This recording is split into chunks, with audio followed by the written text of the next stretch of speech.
Hey guys, good morning. এখন আমি নিচে ক্লাস নিয়ে বসে আছি। আর ও কী করছে?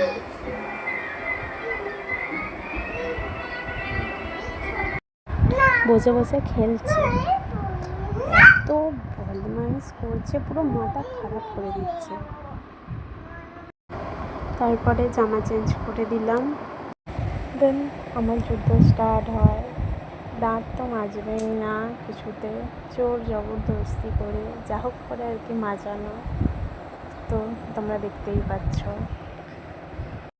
দাঁত মাজার সময় যুদ্ধ করতে হলেও জল খাওয়ার সময় কিন্তু আমাকে সেই যুদ্ধটা করতে হয় না। কি সুন্দর নিজেই হাতে করে গ্লাসে জল খেয়ে নিই আমার।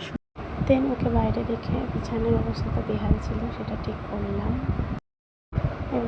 তারপর চা খেলাম। চা খেয়ে মহারাজের খাওয়ার টাইম হয়ে গেল। তারপর ওকে খাওয়ালাম। সকালবেলা ছাতু খায়, তো ওকে ছাতু খাওয়ালাম। সেও তো এক যুদ্ধ থেকে কম কিছু বলা যায় না।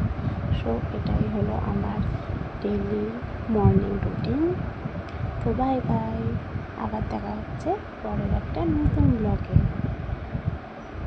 টাটা।